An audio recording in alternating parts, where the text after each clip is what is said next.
Jack Pauwels es un historiador nacido en Gante, Bélgica, que lleva muchos años afincado en Canadá, donde ha enseñado en las universidades de Toronto, York y Waterloo. Pauwels es una referencia indispensable para conocer la historia del siglo XX en Occidente y desmontar los mitos construidos por los relatos oficiales o lo que él llama la historia confortable, especialmente sobre las dos guerras mundiales en Europa, la Guerra Fría y la etapa postsoviética. Aparte de los múltiples artículos que ha escrito y publicado, Jack Pauwels es autor de varios libros traducidos a varios idiomas, entre los que destacaremos 4. La Gran Guerra de Clases, 1914-1918. El mito de la Guerra Buena, Estados Unidos en la Segunda Guerra Mundial. El Gran Capital con Hitler y los mitos de la historia moderna, desde la Revolución Francesa a las grandes guerras mundiales del siglo XX y la Guerra Fría. El análisis histórico de Jack Pauwels es un análisis materialista cuyo eje es la dialéctica guerra-revolución, en la que se debate la democracia. Pero por democracia no entiende la vigente actualmente en los países capitalistas, que él llama pseudodemocracia, sino la democracia radical, la que emerge del demos, esto es, de la amplia base social. Pues bien, el propio Jack Pauwels ha tenido la amabilidad de aceptar esta entrevista con Canarias Semanal. Jack Pauwels, estamos muy honrados de que haya aceptado ser nuestro invitado hoy. It's a pleasure being here. En su libro sobre la Primera Guerra Mundial, usted sostiene que una poderosa razón del estallido de esta guerra fue la de evitar las revoluciones sociales, siendo otro motivo importante el impulso imperialista de conquista de nuevos territorios. Mi pregunta es, ¿fue la Segunda Guerra Mundial una aventura antirrevolucionaria e imperialista también? En otras palabras, ¿cuáles son las similitudes y diferencias entre las dos guerras? Bien, la respuesta es sí, pero claro, la respuesta corta, sí, no es suficiente. Necesita explicarse por qué la respuesta es sí. Yo he escrito un libro sobre la Primera Guerra Mundial, la Gran Guerra de Clases, 1914-1918. También he escrito un libro sobre la Segunda Guerra Mundial. Las dos guerras mundiales obviamente van juntas. Son dos partes de una gran guerra, que algunos llaman la guerra de los 30 años del siglo XX, mientras otros lo llaman la Gran Guerra Civil Europea, porque aunque fue una guerra mundial, se enfocó, claro, mucho en Europa, al menos la segunda. Ya sabe, las grandes potencias implicadas fueron todavía Gran Bretaña, Alemania, Francia, Rusia, etc., con los Estados Unidos y Japón como grandes actores, especialmente en la Segunda Guerra Mundial, algo menos en la primera, pero aún en la periferia para convertirse en el centro, por así decir, ciertamente los Estados Unidos solo después de la Segunda Guerra Mundial. Entonces, si miramos a Europa durante la Primera y Segunda Guerra juntas como una suerte de gran guerra civil europea, es como se puede también entender por qué llamo a la Primera Guerra Mundial una guerra de clases, y por qué en muchos sentidos la Segunda Guerra Mundial también es una guerra de clases. Una guerra de clases en el sentido de que la Primera Guerra Mundial no fue una guerra por la democracia, fue una guerra contra la democracia. ¿Por qué a las élites que estaban todavía en el poder en toda Europa en 1914? Porque no había democracia, muy poca democracia en 1914. A estas élites no les gustaba la democracia, odiaban la democracia. Lucharon con uñas y dientes contra la democracia. Despreciaban la democracia. La idea de que los reyes, las élites burguesas amaban la democracia es un sinsentido. Y es fácil de entender porque estas élites son una minoría y la democracia significa el voto para todo el mundo. Eso significa que la mayoría no votaría por los candidatos que representan los intereses de la élite. Así que la democracia no puede interesar a la pequeña minoría demográfica, que era lo que estaba en el poder en 1914 y todavía en 1939. Lo poca democracia que había, y había una poca ya en 1914, y más que aparecerá más tarde, no puedo explicar por qué, no era democracia hecha y derecha. Por desgracia, hoy hablamos mucho de nuestra democracia aquí en Canadá, nuestra democracia, la democracia americana. Bueno, no existe esa cosa llamada democracia. La democracia es todavía una utopía, algo en el futuro. Es algo hacia lo cual nos afanamos. Y es seguro que ahora tenemos más democracia que en el pasado, pero no una democracia total. Tenemos lo que yo llamo en mi libro pseudodemocracia. Se parece un poco a la democracia, te hace pensar que es democracia, pero realmente no lo es. Pero la gente en el poder quiere hacerte creer que es democracia. Así que, volviendo al tema, la Primera y Segunda Guerra Mundiales fueron guerras contra la democracia.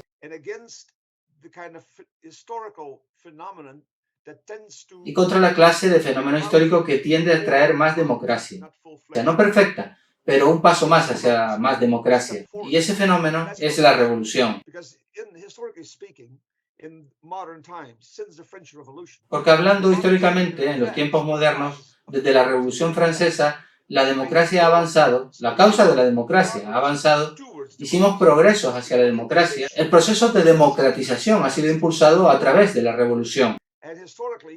E históricamente, y explicaré en un minuto por qué, históricamente también se puede afirmar que el medio por el cual el proceso democrático ha sido arrestado, revertido o que la democracia se ha prevenido ha sido la guerra. Así que existe en efecto esa dialéctica entre guerra y revolución. Las revoluciones tienden a impulsar la causa de la democracia, las guerras tienden a revertir el movimiento hacia la democracia. Y esto no es difícil de entender si sabes, por ejemplo, que cuando hay una guerra, inmediatamente las bondades democráticas son suspendidas. Los parlamentos se cierran, los generales se ponen al mando, tienes que obedecer, no hay lugar para discusiones en los parlamentos. Inmediatamente, en tiempo de guerra, cualquier tipo de guerra, las bondades de la democracia se suspenden. Y lo vimos incluso en Estados Unidos con la guerra contra el terror. Inmediatamente tuvimos la Acta Patriótica que fue promulgada en Estados Unidos, donde la gente que no está con nosotros se considera que está contra nosotros, donde la crítica al gobierno puede ser castigada severamente. Así que la guerra, incluso la amenaza de guerra, incluso la Guerra Fría, es mala para la democracia, mientras que la revolución tiende a ser buena para la democracia. Lo explicaré con unos pocos ejemplos simples, porque mucha gente piensa que la revolución es mala, es derramamiento de sangre, etc. Y es derramamiento de sangre muy a menudo también, pero por diferentes razones. Las revoluciones han hecho grandes avances. Fue debido a la Revolución Francesa, por ejemplo, que por primera vez un país europeo abolió la esclavitud. La esclavitud era una institución muy antidemocrática, extremadamente antidemocrática.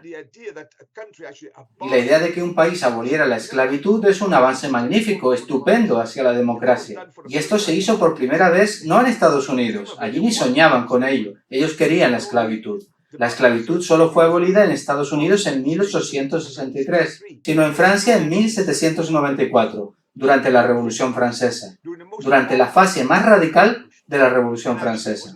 De hecho, fue Napoleón quien restauró la esclavitud. La esclavitud fue abolida definitivamente durante la Revolución de 1848. Y podemos poner similares ejemplos de que un montón de cosas buenas, en términos de progreso democrático, fueron traídas por la revolución. Y cuando la guerra llegó, puso fin al progreso hacia la democracia. Ahora, volviendo a nuestras guerras del siglo XX, la Primera Guerra Mundial fue en gran medida una guerra contra la democracia, contrariamente a una guerra por la democracia. Y fue una guerra que también se propuso impedir nuevas revoluciones que estaban en el ambiente. Las revoluciones son precursoras, vehículos para la democracia. En esto se basó, por un lado, toda la Primera Guerra Mundial. Pero hubo también otro lado, porque las guerras no son simples asuntos de blanco y negro. Las guerras son fenómenos históricos complejos, donde no hay simples tipos buenos contra tipos malos, que es la manera en que la guerra se presenta hoy. Por ejemplo, en Ucrania, Putin es el tipo malo y nosotros los tipos buenos. Y no hay discusión. No es así en absoluto, es mucho más complicado. Las guerras son por definición fenómenos históricos muy complejos, muy complicados. Así, la Primera Guerra Mundial fue, por un lado, una guerra de clases, definitivamente una guerra de clases. Una guerra por la cual las clases dominantes quisieron usar la herramienta, el instrumento de la guerra para parar el progreso hacia la democracia y prevenir la revolución, que podría traer demasiada democracia. Porque antes de la Primera Guerra Mundial, la revolución estaba muy en el ambiente. Ya habían tenido una revolución en Rusia en 1905, una revolución en China en 1912. La burguesía tenía mucho miedo de la revolución. Esperaban que la guerra, una buena guerra al viejo estilo, podría parar el sinsentido de la revolución.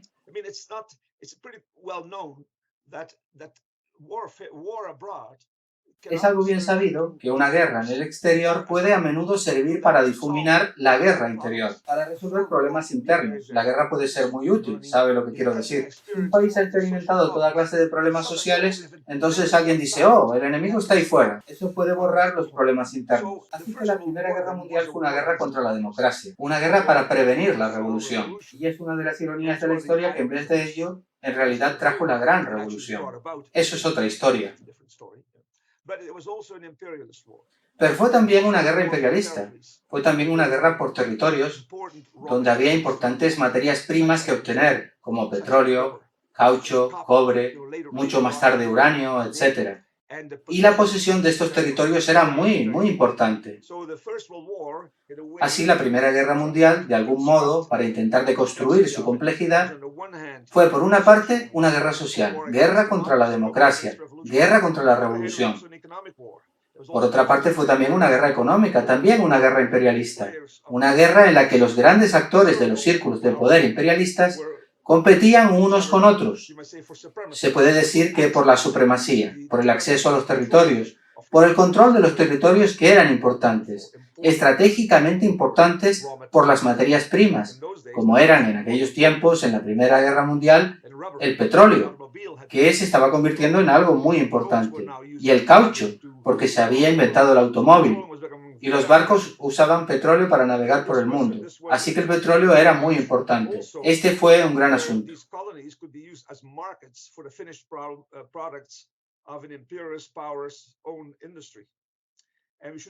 Y no podemos olvidar que el control sobre países extranjeros, control directo, control colonial, o para el caso control indirecto, el enfoque neocolonial usado por Estados Unidos sobre todo,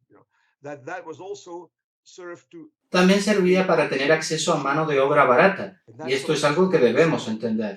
Por ejemplo, la riqueza de grandes compañías como la Michelin en Francia y Dunlop en Inglaterra fue construida con trabajo forzado, y el caucho de Vietnam y Malasia, donde el sistema colonial francés usó el sistema de esclavitud, básicamente para echar mano al caucho. Y el trabajo forzado que producía ese caucho tenía que ser el de los vietnamitas. Por supuesto, este es el motivo por el que los vietnamitas quisieron librarse del sistema colonial francés después de la Segunda Guerra Mundial. Así que no debemos subestimar la importancia del trabajo barato. Yo vivo en Canadá, y Canadá fue una colonia británica durante mucho tiempo.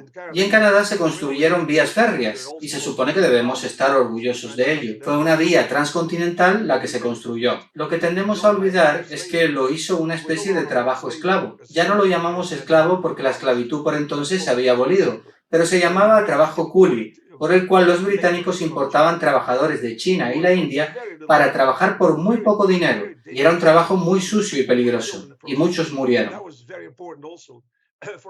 Así que esto también fue muy importante para que los imperialistas extendieran su control más allá de sus fronteras, para que los capitalistas de los grandes países industriales llegaran a ser prósperos, triunfantes, tenían que ser internacionales. Así que el capitalismo tenía que convertirse en imperialismo. Eso es realmente lo que pasó, y esto es algo que nuestros libros de historia tienden a pasar por alto. Imperialismo es una palabra sucia que preferimos no utilizar excepto cuando es otro. Ahora se tiende a decir imperialismo ruso o el imperialismo chino, pero nosotros nunca fuimos imperialistas. Esto es absurdo. Países como Gran Bretaña y Francia y Estados Unidos fueron muy imperialistas. Y en la Primera Guerra Mundial, el imperialismo fue definitivamente una fuerza motriz muy importante. Por tanto, estas son las dos caras de la Primera Guerra Mundial. Ahora bien, el resultado de la Primera Guerra Mundial no fue como se esperaba, porque la idea era que la guerra condujera a menos democracia y a ninguna revolución en absoluto, a no hablar más de revolución. Por desgracia, desde esa perspectiva, pasó lo contrario. La guerra hizo a la gente tan infeliz, fue tan horrible, que llevó a la revolución. No solo en Rusia, sino también en Alemania y otros países, ¿sabe? Hubo situaciones revolucionarias incluso en Gran Bretaña, Francia y Bélgica al final de la Primera Guerra Mundial. Y allí, para resolver el problema, para prevenir la revolución, los gobiernos tuvieron que aplicar reformas democráticas. Así que tuvieron que traer más democracia, contrariamente a menos democracia, lo cual odiaban, pero tenían que hacerlo. Y aún peor, la guerra produjo el éxito de la Revolución Soviética en Rusia, que se convertiría en la Unión Soviética. Por tanto, lo que pasó fue que la revolución contra la cual se dirigió la Primera Guerra Mundial en 1914 era realmente la idea de la revolución, la posibilidad de la revolución, el concepto abstracto de revolución, que básicamente obsesionaba a la burguesía y muchas de las aristocracias que aún estaban en el poder. Pero en vez de ello se encontraron con la cosa real, se acabó con una revolución concreta, una revolución en proceso, una revolución encarnada, personificada, podríamos decir, en un país, la Rusia revolucionaria, para convertirse en la Unión Soviética.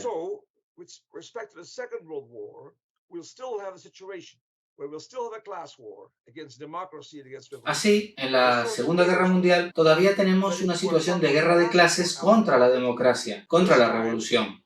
También fue una guerra imperialista, pero si hablamos de su aspecto de lucha de clases, esta vez la Segunda Guerra Mundial no es una guerra contra la idea de revolución, sino contra el país que básicamente encarna la revolución, la Unión Soviética.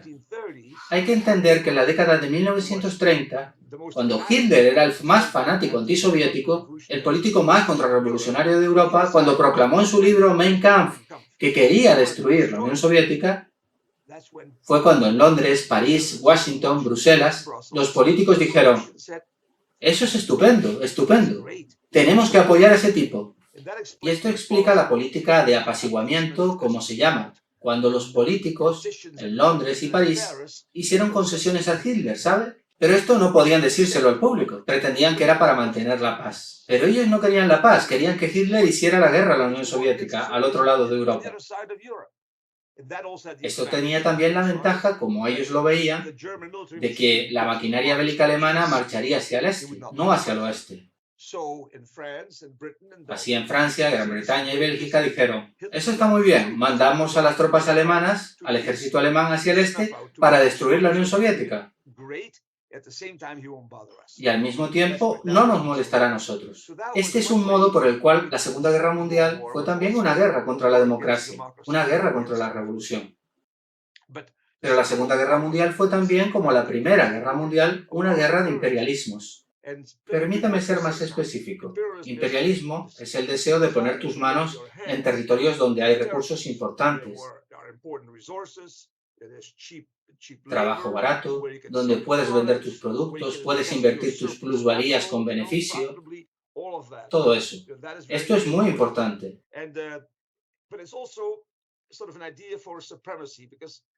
Pero también es una idea por la supremacía, rivalidad entre las grandes potencias. Ciertamente, hasta la Primera Guerra Mundial se asumía básicamente que la rivalidad, la competencia y todo eso era un condenado asunto, que o bien ganabas o bien perdías, o ganabas y te convertías en el número uno o quedabas apartado.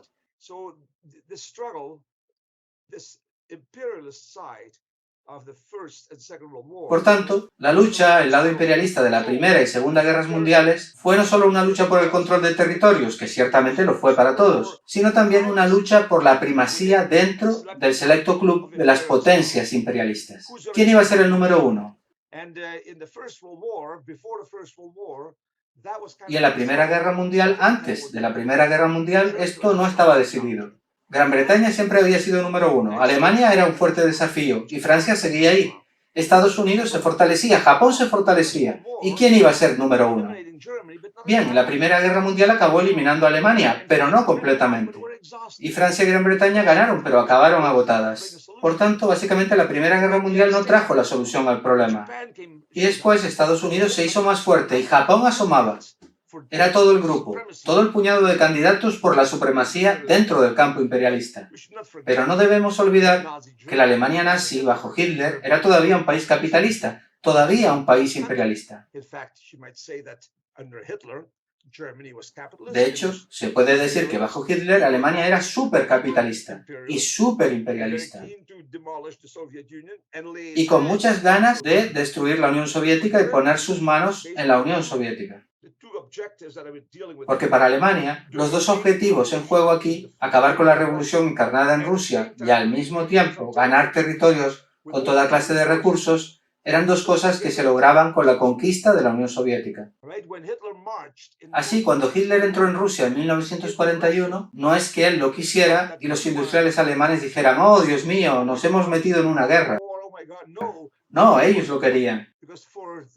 Porque para los industriales y banqueros alemanes, una vez destruida la Unión Soviética, toda la Europa del Este se volvería una suerte de gran colonia de Alemania, con un montón de rica tierra agrícola en Ucrania, con los pozos petrolíferos del Cáucaso, todo eso bajo control alemán.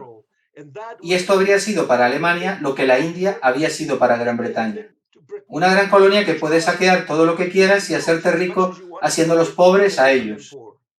Y se habría convertido también en lo que el salvaje oeste había sido en Estados Unidos. Una tierra inmensa para ser conquistada, para barrer a la población local y después hacer lo que quieras. De hecho, hay algunos estudios publicados recientemente sobre cómo Hitler estaba muy impresionado por el presidente de Estados Unidos cuando conquistaron el salvaje oeste y barrieron a la población local. Hitler veía a los eslavos igual que los Estados Unidos a los indios, gente que estorbaba, fuera con ellos, genocidio sin problema, y también como mano de obra barata. Los eslavos serían lo que los negros en América, como esclavos. Por tanto, o se aniquilaba a la población desapareciéndola de la historia, o se utilizaba como mano de obra barata para nuestro beneficio. Mano de obra barata, de nuevo, importante, como acabo de mencionar. Así es como la Segunda Guerra Mundial fue también una guerra por la supremacía imperialista. Y parecía como si, cuando Alemania, bajo los auspicios de Hitler, marchó hacia la Unión Soviética en junio de 1941, y todo el mundo, en Berlín y fuera de Berlín, pero también en Londres, también en Nueva York y Washington, estaban convencidos de que esa guerra solo duraría unos pocos meses. Acabaría con Alemania controlando toda Rusia, toda la Unión Soviética. Si eso hubiera ocurrido, Alemania se habría convertido en el poder supremo, el número uno de los imperialismos internacionales. Sin duda, nadie habría podido descabalgar a Alemania de esa posición de poder. Y hoy, como escribí en mi libro, los fascistas andarían por todas partes ataviados al estilo alemán, y el alemán sería la segunda lengua en Europa, no el inglés. Así que Alemania estuvo muy cerca en la Segunda Guerra Mundial de convertirse en número uno de los poderes imperialistas. No fue así, porque perdió la guerra en la Unión Soviética. Y es una de las ironías de la historia, de nuevo, la historia está llena de ironías, que Estados Unidos ganaría la batalla por la supremacía gracias al hecho de que su principal competidor, la Alemania nazi, fue eliminado por el país que se suponía debía haber eliminado, y que Estados Unidos despreciaba, la Unión Soviética. Así que realmente, después de la guerra, Estados Unidos debería haber estado muy agradecido a la Unión Soviética. Esta eliminó a la Alemania nazi de manera que Estados Unidos pudo convertirse en el número uno del imperialismo, pero nunca mostró esa gratitud, como usted sabe. De hecho, cuando acabó la guerra, cuando acabó la Segunda Guerra Mundial y la lucha por la supremacía entre las potencias imperialistas se decidió en favor de Estados Unidos continuó la guerra, la otra cara de la Segunda Guerra Mundial, una guerra contra la revolución, una guerra contra la Unión Soviética. Y la Guerra Fría fue una consecuencia de ello. La Guerra Fría fue la manera en que tenían que resolver un asunto no concluido de la Segunda Guerra Mundial, lo que significa destruir el país que encarna la revolución. Y ese fue todo el objetivo, el propósito de la Guerra Fría. Y esto acabaría en 1989-1990, como usted sabe, con todas las consecuencias que he descrito en uno de mis libros. Esto es el porqué, el dónde, el cómo podemos entender tanto la Primera como la Segunda Guerra Mundiales como fenómenos históricos complejos, que están unidas en que ambas fueron guerras contra la democracia, contra la revolución. Y son guerras que pueden ser explicadas en términos de poderes imperiales. Búsquedas imperialistas por territorios que tenían las bonanzas que deseaban. Y también por quién iba a ser el número uno. Esta es mi visión sobre los dos conflictos del siglo XX en Europa.